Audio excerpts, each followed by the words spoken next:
कृपया निरंकारी विचार निरंकारी गीत भजन सुनने के लिए साध हमारे इस संगत जी चैनल को बड़े सब्सक्राइब प्यार लाइक से जरूर कहना। करें। संत धन महापुरुषों जी और निरंकार अपना जी, प्यार दुलार आशीर्वाद भी सतगुरु दास को माता दे। धन निरंकार सुदीक्षा जी। शबिंदर हरदेव जी महाराज की जय। निरंकारी राज्य माता गुरु बचन अवतार की जय। साध संगत जी,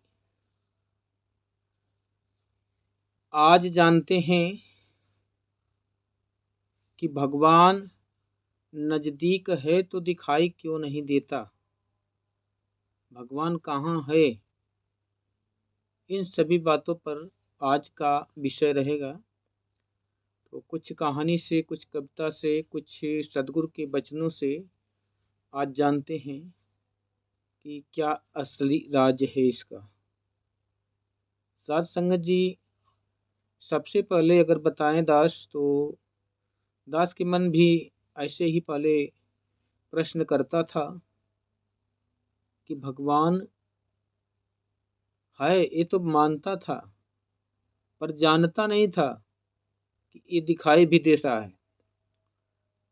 ये बहुत कॉमन प्रश्न है, सभी के मन के अंदर उथल पुथल होता है, पर इसे स्वीकार कर पाना बहुत ही नामुमकिन है। जो इंसान किसी की बातों पर विश्वास करना जानते हैं, शायद उन पे कृपा करके सदगुरु इस निराकार ब्रह्म का दर्शन करा दे। पर साथ संगत जी, अगर जिनके अंदर ये क्षमता नहीं है, गुण नहीं है कि किसी की बात पे विश्वास किया जाए, उसे साथ संगत जी लाख प्रयास करने के बाद भी ये दिखाई नहीं देगा। अहम भाव मिटाना पड़ता है। कहते हैं कि दाना खाक में मिलके गुले गुलजार होता है।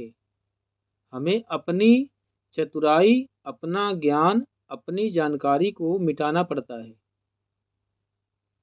अगर हम सोचेंगे कि हमने तो बहुत सारे ग्रंथ पढ़े हैं, बहुत सारे पुराणों को हमने रट दिया है, जबानी याद कर लिया है, हमें क्यों नहीं दिखाई दे रहा है, तो इनको कैसे दिखाई देगा। ये बहुत ही कॉमन विषय है। ये एक अहंकार से परिपूर्ण विषय है।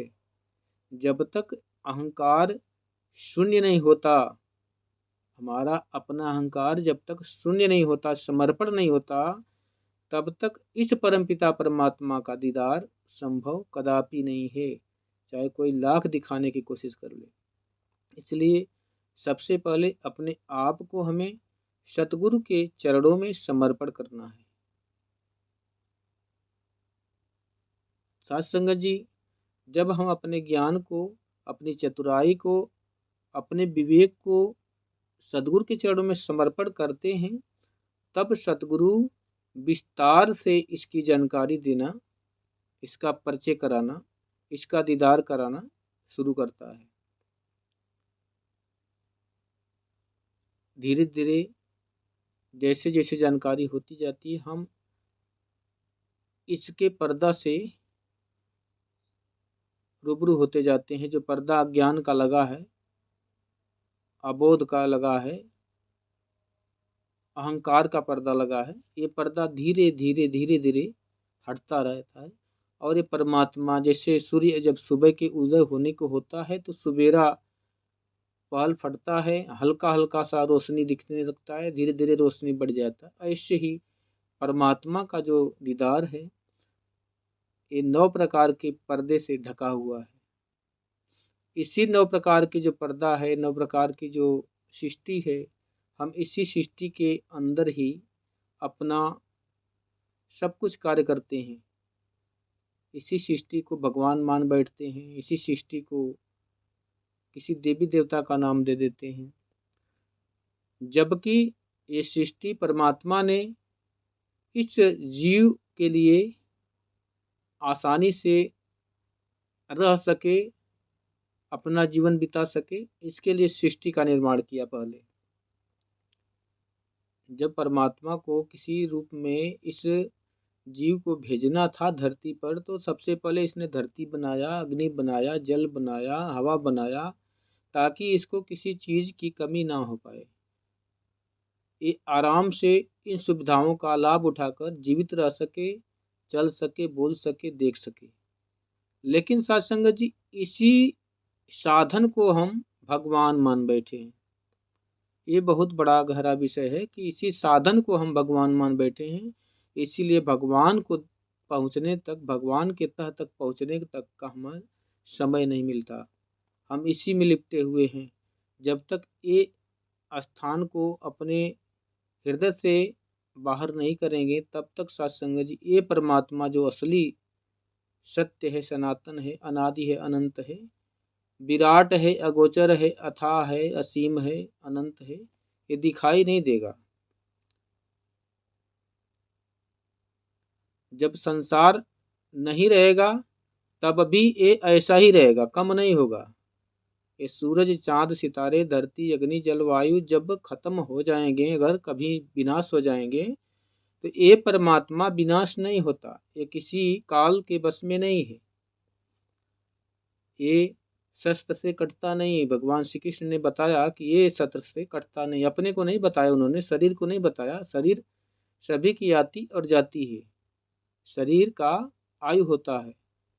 पर जिस तत्व को भगवान ने श्री कृष्ण को बताया, श्री कृष्ण ने अर्जुन जी को बताया कि देख अर्जुन, इसको अपने को भी बता सकते थे कि मुझको, लेकिन उन्होंने कहा इसको शस्त्र काट नहीं सकता, इसको अग्नि जला नहीं सकती, इसको हवा उड़ा नहीं सकता, इसको पानी भिगो नहीं सकता। कौन है इस, अगर हम देखें तो कौन किसको इशारा कर रहे थे?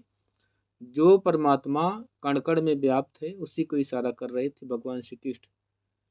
अब ये असीम है, अनंत है। इसको अगर ज्ञान हो जाने के बाद, देखने के बाद आप खुद ही महसूस करेंगे कि ना है इसको मंदिर की ज़रूरत है, ना मस्जिद की ज़रूरत है।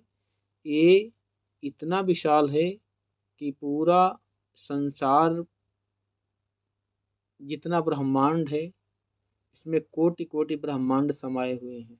जहाँ तक हमारी मन, बुद्धि, विवेक, निगाहें पहुँच नहीं सकती, उससे भी बहुत ज़्यादा विस्तार है बड़ा इसका। फिर एक छोटे मंदिर में तो हम अपनी कल्पना मात्र से ही बिठा लेते हैं, अपने मन को एक सुकून देने के लिए। जैसे कहते हैं कि जब कोई बच्चा माता पिता से जिद करता है कि हमें चंद्रमा ला के खिलौना दे दो, तो माता पिता को मालूम होता है कि चंद्रमा मिल नहीं सकता, तो बच्चे को तमाम बहानों से भुलवाते हैं कि ताकि भूल जाए। लेकिन बच्चा जिद करता है कि नहीं हमें अभी चाहिए। तो जब धीरे धीरे वो बच्चा बड़ा हो जाता है, जब उसके भी बच्चे हो जाते हैं, उसके बच्चे जब उस चंद्रमा को मांगते हैं, तब उसे पता चलता है कि ये चंद्रमा खिलौना नहीं है जिसे आराम से दिया ना जा सकता।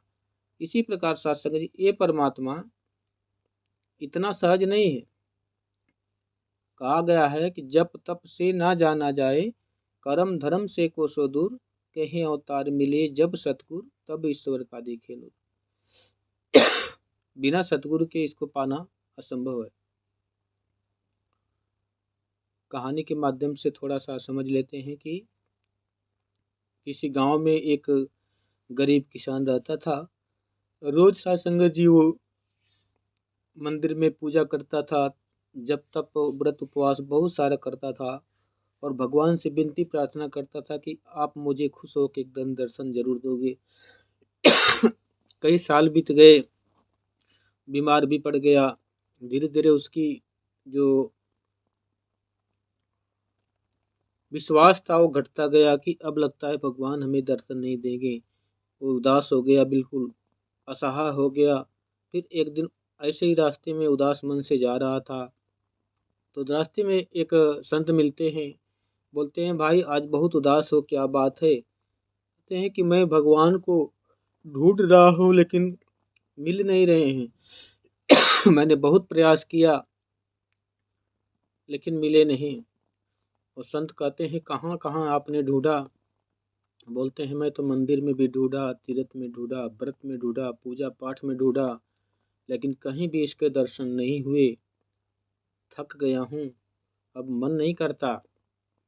संत बोले परमात्मा तुम्हारे अंदर है, कभी अंदर भी ढूंढा तूने? जिस परमात्मा को बाहर ढूंढने की कोशिश कर रहे हो, वो परमात्मा तुम्हारे अंदर में विराजमान है, क्या कभी अपने अंदर भी आपने ढूंढा? तब साथ संगत जी उसे अपने अंदर झांकने की शक्ति मन के अंदर आती है और सतगुरु के चरणों से मिलकर इस परम पिता परमात्मा के दीदार कर लेता है। जैसा कहा भी गया है कि कस्तूरी कुंडल बसे मृग ढूंढे बनमाए, ऐसे घट घट राम है दुनिया देखो ना। साथ संगत जी सतगुरु ने तो साफ शब्दों में ही लिख दिया है कि जब तब से ना जाना जाए, कर्म धर्म से कोसों दूर, कहे अवतार मिले जो सतगुरु, तब ईश्वर का दिखे नूर। और दूरी नहीं है इसका, ये न दूर है न कहीं इसको जाने की जरूरत है खोजने के लिए। ये जहाँ है वहीं पे प्रकट है, वहीं दिखाई देगा। कहते हैं दूरी नहीं है प्रभु से कोई, बस अज्ञान की दूरी है। दूर बनाती प्रभु से तुझको तेरी ही मगरूरी है। कैसे दूर हो सकता है जो हाजिर नाजिर रहता है, अंधियारे में भटक रहा है दूर ऐसे जो कहता है। ज्ञान की जिनको नजर मिली, वो देखो इसको अंग संग में, इसमें होकर इसका होकर रंग जाता है इसके रंग में। प्रभु को जो जाने हैं बंदे, बात को इनकी मान जरा, कहे अवतार कड़कड़वासी रमे राम को जान जरा। इस रमे राम को जानना है तो सदगुरु के चरणों में झुकना पड़ेगा, संतों की बातों को मानना पड़ेगा। जो संत आवाज लगा रहे हैं कि आओ प्रभु के दर्शन कर लो, कह दो सब इंसानों को, सतगुरु क्षण में मानव कर दे हम जैसे हैवानों को। पापी कपटी अज्ञानी को प्रभु के संग मिलाता है, दूर करे सब मन की चिंता, मन का कमल खिलाता है। तो सत्संग जी ऐसे प्रभु परमात्मा को पाने के लिए निरंकारी मिशन में सतगुरु माता सुदीक्षा जी महाराज की कृपा से आज हर इंसान जो इस दर पे जुड़ा उसने इसका लाभ उठा लिया। चाहे वो नर हो नारी हो, पढ़ा हो अज्ञानी हो, सब ने इसका दीदार कर लिया। और किसी से भी अगर आप पूछें कि क्या आपने परमात्मा को देखा है, तो सत्संग जी बड़े उल्लास और विश्वास के साथ महात्मा गाने और बताने लगे कि हाँ मैंने देखा है। फिर इनकी बातों को मान लेना ही हमारी ज़रूरत होती है। अगर हम मान लेते हैं तो इसे जानने में देर नहीं होती, क्योंकि ये पुराणों के हिसाब से भी देखा जाए तो जब ये शरीर रूप में भी आया तो बड़े बड़े लोग जान नहीं पाए। बाली की डर से सुग्रीव जी जो थे वो बनों बनों में छिपते थे।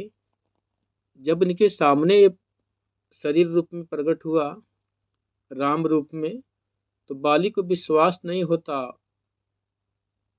जब बाली के मारने के लिए सुग्रीव जी को भेजा गया, राम ने भेजा कि जाओ मारो मैं तुम्हारे साथ हूँ, इनको विश्वास नहीं हुआ कि ये कितनी शक्ति वाले हैं। निराश होकर मार खाकर लौट आया, बोला तुम तो मुझे और पिटवाने के लिए आए हो।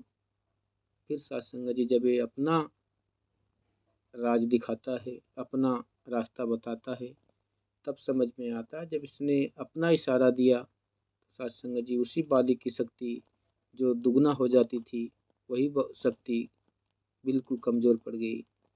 रावण की शक्ति को देखें तो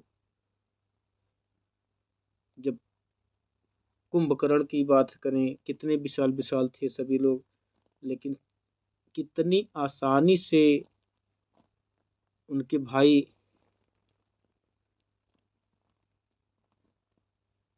पा गए। हनुमान जी की कृपा से ही उनके भाई को दर्शन हुआ, क्योंकि उन्होंने मान लिया बात को। लंका में जाने के बाद उन्होंने हनुमान जी की बात को माना, तब उनको परमात्मा भगवान से मिलने का अवसर प्राप्त हुआ। तो हमें भी मान लेना चाहिए, तब जाके दर्शन होगा। अगर जब तक नहीं मानेंगे तब तक देख नहीं सकते। तो सत्संग जी दास अपनी पानी को विराम करते हुए आपके चरणों में फिर से क्षमा याचक है, बख्श लेना जो भी गलतियां हों और आगे से शुभ बुद्ध देना सत्संग जी।